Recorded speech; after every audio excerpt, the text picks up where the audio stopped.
Olá! Este é o canal Resumo de Livros Libertários. Hoje a gente vai conversar sobre um livro bem importante, né? O Livre para Escolher, do Milton Friedman. Olá. Sim, um clássico. A ideia aqui é explorar os argumentos dele sobre liberdade, mercados, o papel do governo, essas coisas. Exato. E é bom lembrar, né? Esse livro surgiu depois de outro, Capitalismo e Liberdade, e de uma série de TV que ele fez. Isso, ele aprofunda as ideias ali. A tese central é essa conexão forte entre liberdade econômica e liberdade política. E é curioso que no prólogo mais recente, de 1990, ele já falava que o mundo estava mudando, indo mais para ideias de mercado, né? Sim, ele notou essa mudança na opinião pública. Mas ele também alertava que a política, a prática mesmo, ainda estava meio atrasada, sabe? Entendi. Livre para escolher é mesmo um marco na defesa do liberalismo clássico. O foco total é na cooperação voluntária. Cooperação voluntária através do mercado. Exatamente. Como um sistema melhor do que, o governo controlando tudo. Ele tenta mostrar o tempo todo como o mercado livre funciona, é eficiente. E como a intervenção do governo, mesmo com boa intenção, muitas vezes atrapalha. E gera consequências que ninguém esperava, né? Isso, consequências não intencionais e frequentemente negativas. Ok, então vamos direto ao ponto principal, o poder do mercado. Ele usa aquele exemplo famoso do lápis. O que tem de especial num lápis? O lápis é um exemplo fantástico. Parece tão simples. Pois é, mas mostra como milhões de pessoas no mundo inteiro colaboram para fazer uma coisa tão banal. Pensa só, o madeireiro que corta a árvore, o cara que extrai o grafite na mina, quem faz a borracha, o metal do ferrinho. Nossa, é verdade. Muita gente. Muita gente. E o ponto-chave é, ninguém conhece todo mundo ali. Não tem um chefe central dando ordens para cada um. E como funciona, então? O que organiza isso tudo? O sistema de preços. Essa é a mágica, segundo Friedman. Os preços coordenam tudo isso de forma espontânea. Como assim, os preços? Ele diz que os preços têm basicamente 3 funções juntas. Primeiro, eles transmitem informação. Informação sobre o quê? Sobre a escassez, a demanda. Se algo está faltando, o preço sobe. Se tem muito, o preço cai. É um sinal, entende? Sei. Como um termômetro do mercado. Exato. Segundo, eles dão incentivos. Um preço alto incentiva a produzir mais daquilo ou a economizar no uso. Um preço baixo faz o contrário. Faz sentido. E a terceira função? Distribuir a renda. Quem consegue produzir algo que as pessoas valorizam e faz isso de um jeito eficiente, guiado pelos preços, ganha mais. Informação, incentivo e distribuição de renda. Tudo junto no preço? Isso, e são interligadas. O ponto crucial é que se o governo tenta mexer em uma dessas funções, por exemplo, tabelando um preço para tentar controlar a distribuição... Aí bagunça as outras duas. Exatamente. Você distorce a informação que o preço carrega e mexe nos incentivos. E o resultado, para ele, é quase sempre ruim. Ele compara isso com as economias planejadas, né? Sim, ele usa o exemplo da antiga União Soviética. Descreve como era ineficiente, como as coisas não funcionavam direito e como eles dependiam, na verdade, de mercados paralelos, informais, para conseguir sobreviver minimamente.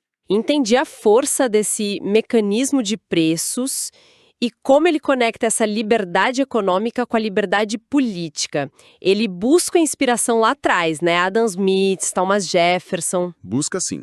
A lógica principal é a da dispersão do poder. Dispersão do poder. Pensa assim, se o governo controla a atividade econômica toda, ele passa a controlar a vida das pessoas num jeito muito direto. Como assim? Se você depende do governo para o seu emprego, para a sua licença de negócio, para conseguir matéria-prima, fica muito arriscado discordar do governo, entende? Ah, claro. Criticar pode custar carro, literalmente. Exatamente. A dissidência política se torna economicamente perigosa. Já o mercado livre, por outro lado, cria centros de poder econômico fora do governo. Empresários, profissionais, trabalhadores que vendem seu serviço no mercado. Eles têm uma base de independência. E essa independência econômica que permite a liberdade política florescer. Essa é a tese dele. Uma coisa sustenta a outra. Ele até cita exemplos históricos, como os Estados Unidos e o Reino Unido no século XIX. Onde o governo era menor e houve prosperidade e mais liberdade. Isso. Ele argumenta que houve essa coincidência. Governo limitado, prosperidade econômica e expansão das liberdades individuais. Faz sentido essa lógica. Mas o próprio Friedman e o Adam Smith, antes dele, reconhecem que o governo tem algum papel, né? Não é anarquia. Não, de forma alguma. Ele reconhece funções legítimas para o governo. E quais seriam elas, segundo o livro? São basicamente três, ecoando o Smith. Primeiro, proteger a sociedade contra inimigos externos. Defesa nacional. Certo. Segundo, proteger os cidadãos uns dos outros. Ou seja, garantir a justiça, a segurança interna, o cumprimento dos contratos. Ok, defesa e justiça. E a terceira? É prover certas obras e instituições públicas que são importantes, mas que talvez a iniciativa privada não tivesse incentivo para fazer sozinha. Por quê? Ou porque o custo é muito alto e o benefício muito espalhado, difícil de cobrar. Ou por causa do que ele chama de efeitos de vizinhança fortes, o que a gente hoje chama de externalidades. Tipo poluição. Tipo poluição, exatamente, onde a ação de um prejudica outros sem que haja uma compensação direta pelo mercado. Entendi. Então, defesa, justiça e algumas obras públicas específicas. Isso. Mas, e esse mas é enorme no livro. Lá vem a crítica. Exato. Ele alerta o tempo todo que, na prática, a intervenção do governo para corrigir essas falhas de mercado muitas vezes acaba criando problemas maiores. A falha de governo, para ele, costuma ser bem pior. Pior e mais difícil de corrigir. Geralmente, sim, porque envolve política, burocracia, interesses. Então, o argumento dele é: quem quer que o governo intervenha tem que provar, e muito bem, que a solução do governo vai ser melhor que o problema original, e melhor do que deixar o mercado tentar resolver. O ônus da prova é de quem propõe a intervenção. Essa desconfiança na intervenção nos leva direto para um ponto muito discutido: a Grande Depressão. A narrativa mais comum é que foi a prova de que o capitalismo falhou, né? Pois é, essa é a história que a maioria aprende. Mas o Friedman vira essa narrativa de cabeça para baixo. Esse é um dos pontos mais fortes e polêmicos do livro. E o que ele diz, então? Ele argumenta, com base em muita pesquisa histórica que ele fez com a Anna Schwartz, que a Grande Depressão não foi uma falha do capitalismo, foi uma falha catastrófica do governo. Do governo. Como assim? Especificamente, do Federal Reserve, o Banco Central dos Estados Unidos. O que o Fed fez de errado? Ou melhor, o que ele não fez e o que fez de errado. Ele permitiu que a quantidade de dinheiro na economia americana despencasse. Caiu 1/3 entre 1929 e 1933. 1/3? Nossa, isso é muito. É brutal. E foi por uma série de erros e omissões do Fed. Por exemplo, não agir para impedir as corridas aos bancos. Ele cita o caso do Bank of United States, um banco importante que quebrou, e o Fed não fez nada para salvar, o que gerou pânico. E teve mais coisa. Teve. Eles chegaram a aumentar a taxa de juros em 1931, no meio da pior crise. Para o Friedman, foi essa contração monetária violenta, causada pela má gestão do governo, que transformou uma recessão normal numa depressão mundial profunda e longa. Quer dizer, a culpa não foi do mercado, mas da gestão da moeda pelo governo. Exatamente. É uma inversão completa da causa da Grande Depressão. E isso fundamenta muito da desconfiança dele em relação à capacidade do governo de gerir a economia. Uau, essa visão é realmente impactante. E, seguindo essa linha de crítica, o livro também ataca bastante o estado de bem-estar social, que cresceu muito justamente depois da depressão, né? Ataca sim, e com força. Ele via muitos problemas nesses programas sociais, como a Seguridade Social, programas de saúde geridos pelo governo, etc. Quais eram os principais argumentos dele contra? Olha, são vários. Primeiro, a questão da ineficiência e do custo.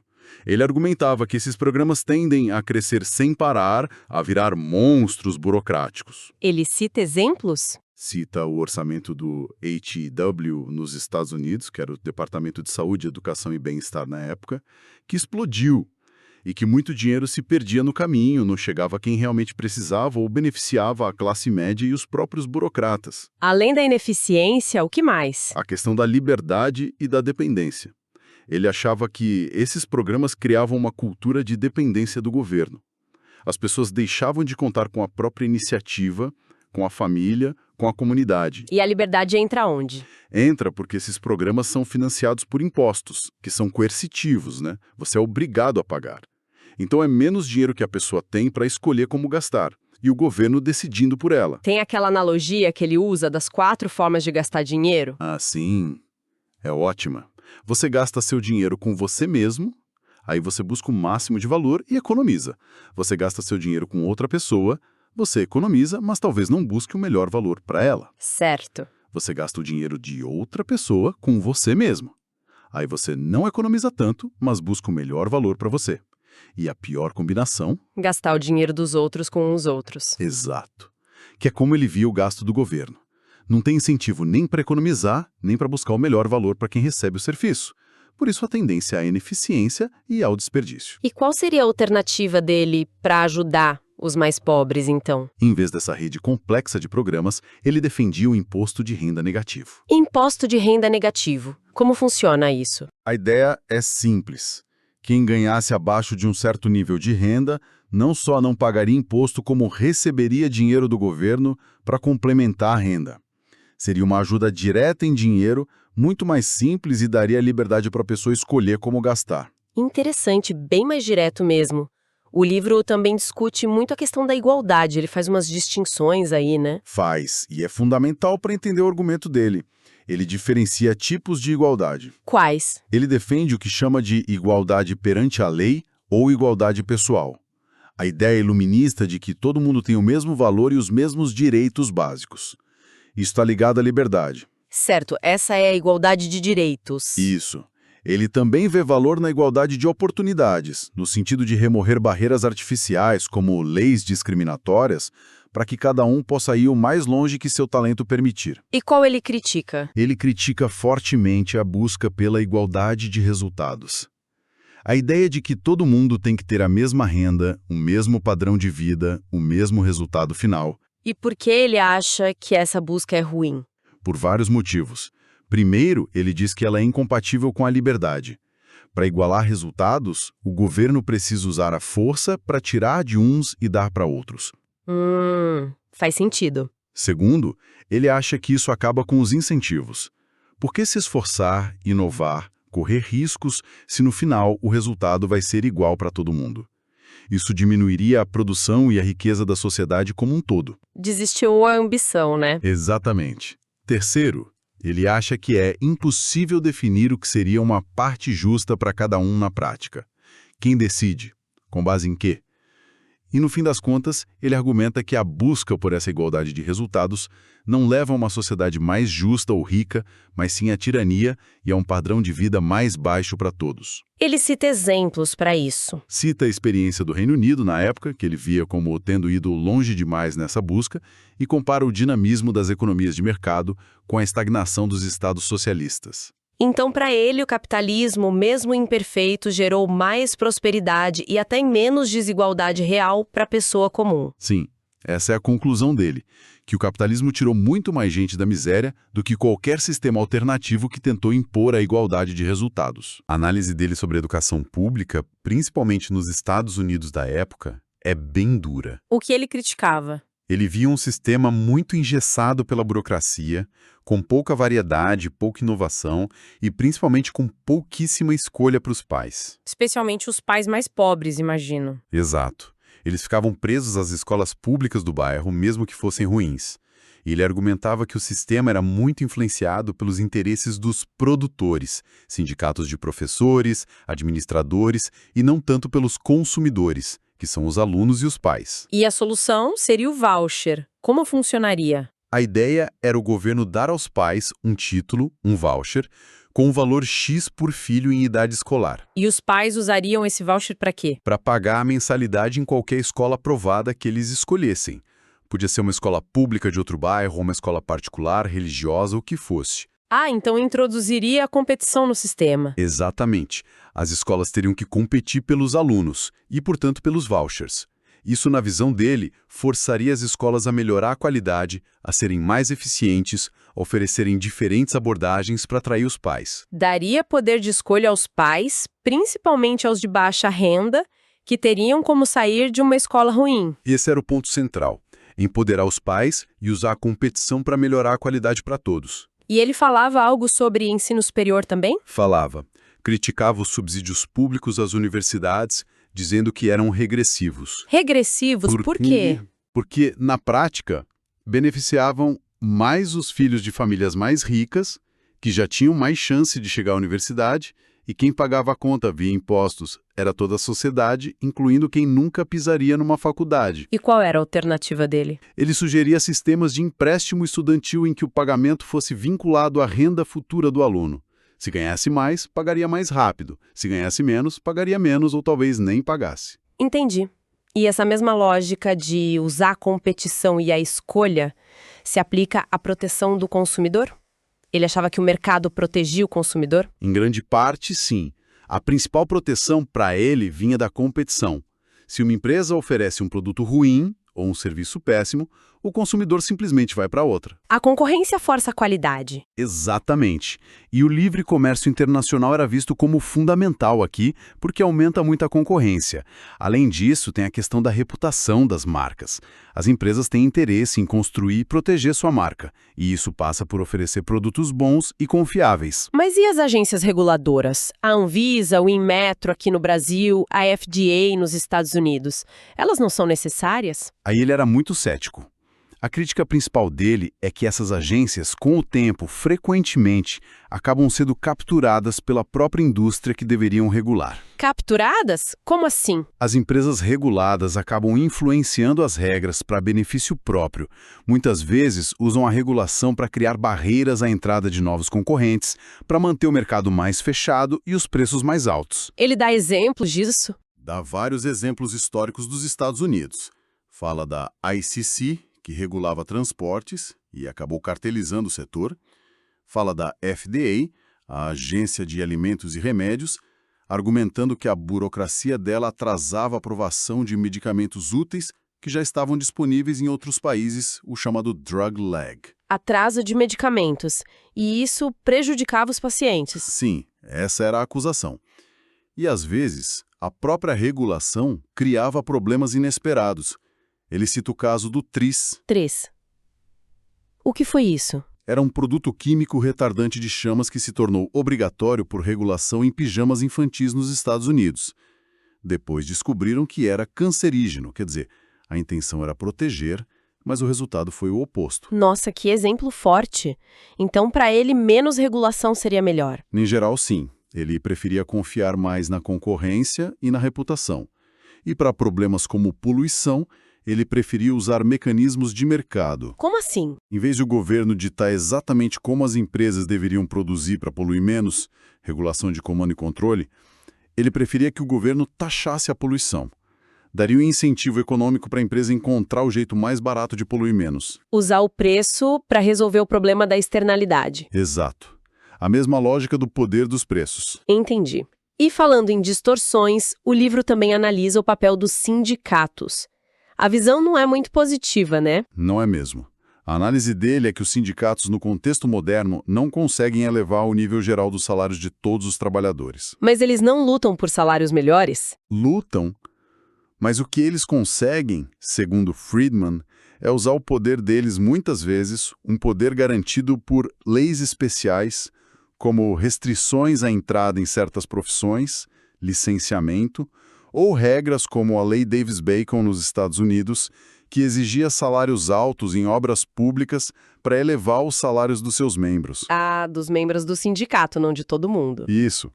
E esse ganho dos membros viria à custa de outros trabalhadores que têm mais dificuldade para entrar naquela profissão ou que ficam desempregados por causa do salário artificialmente alto. E também à custa dos consumidores, que pagam preços mais caros pelos produtos ou serviços. O salário mínimo entraria nessa crítica também? Entraria, como algo que talvez beneficie quem consegue um emprego com aquele salário, mas prejudica quem tem menos experiência ou qualificação, tornando mais difícil para essa pessoa ser contratada. Entendi a lógica. E, já que estamos falando de problemas econômicos, qual era a receita dele para a inflação? Era um problemão nos anos 70, quando o livro foi escrito. Era um problema enorme. E a receita do Friedman para a inflação é, na verdade, muito simples. Quase brutal na simplicidade. E qual é? Controlar a quantidade de dinheiro na economia. Ponto final. Só isso? Só isso. Para ele, inflação é sempre e em qualquer lugar um fenômeno monetário. É causada por um aumento da quantidade de dinheiro mais rápido do que o aumento da produção de bens e serviços. E quem controla a quantidade de dinheiro? O governo, através do Banco Central. Portanto, a culpa pela inflação é do governo e a solução também está com ele. E a solução é? Frear o crescimento da quantidade de dinheiro. Reduzir a taxa de expansão monetária, de preferência de forma gradual e previsível. E aquelas outras coisas que os governos tentavam na época, tipo congelar preços e salários? Ele descartava totalmente. Achava inútil, só servia para criar escassez e mercado negro. Não resolvia a causa do problema. Era só maquiar a febre sem tratar a infecção. Mas frear o dinheiro assim não causa dor? Tipo recessão? Ele reconhecia que sim.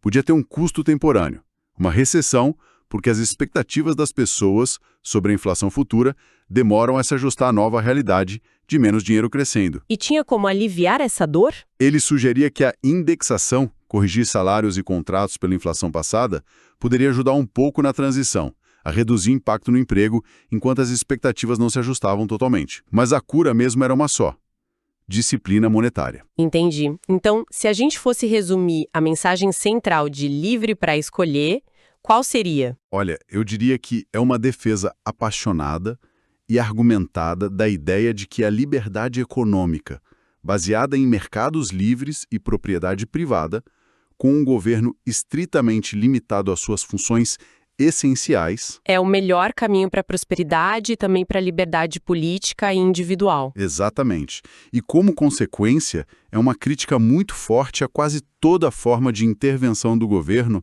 na economia que vá além dessas funções mínimas. Seja no bem-estar social, na regulação, na educação. Em todas essas áreas, ele argumenta repetidamente que essas intervenções, mesmo bem intencionadas, geralmente falham em atingir seus objetivos, custam caro, restringem a liberdade e produzem resultados negativos inesperados, por causa dos incentivos errados e da própria dinâmica do poder político. E no final do livro ele parecia otimista, né? Sim, o último capítulo chama A Maré Está Virando.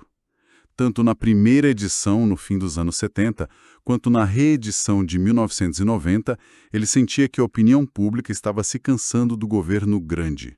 Cansada dos impostos altos, da inflação, da burocracia ineficiente. Isso, cansada dos programas que prometiam muito e entregavam pouco. Ele achava que as pessoas estavam ficando mais receptivas às ideias de liberdade econômica e governo limitado. Mas ele não era ingênuo quanto a isso, certo? De forma alguma. Ele alertava muito sobre o poder dos interesses especiais, grupos que se beneficiam diretamente dos gastos e das regulações do governo. E esses grupos lutariam para manter seus privilégios. Com certeza. São organizados e têm muita influência política. Por isso ele via com bons olhos a ideia de usar a própria Constituição para limitar o governo. Tipo, emendas constitucionais. E difíceis de mudar, como limites para o crescimento dos gastos do governo ou a exigência de orçamento equilibrado. Seria uma forma de amarrar as mãos dos políticos e resistir à pressão desses grupos no dia a dia. Uma forma de limitar o poder de forma mais fundamental. Isso, contornando um pouco o processo legislativo que ele via como facilmente capturado por esses interesses. Fascinante essa análise toda. E para a gente fechar a nossa conversa sobre essa fonte tão rica, fica aqui talvez uma provocação para quem nos ouve, né? Inspirada diretamente nessa tese central do Friedman. Qual seria? Se ele estava certo sobre essa conexão tão íntima, tão profunda, entre a liberdade econômica e a liberdade política. O que o tamanho e o alcance da intervenção do governo na economia, que a gente vê hoje em tantas democracias estabelecidas pelo mundo, podem nos dizer sobre a saúde, sobre a resiliência das nossas liberdades políticas no longo prazo? É uma ótima pergunta. Será que uma coisa consegue sobreviver sem a outra no longo prazo? Fica aí a reflexão. Obrigado por ouvir até o final. Curta e compartilhe. Para mais informações, acesse o site www.catuaba.net.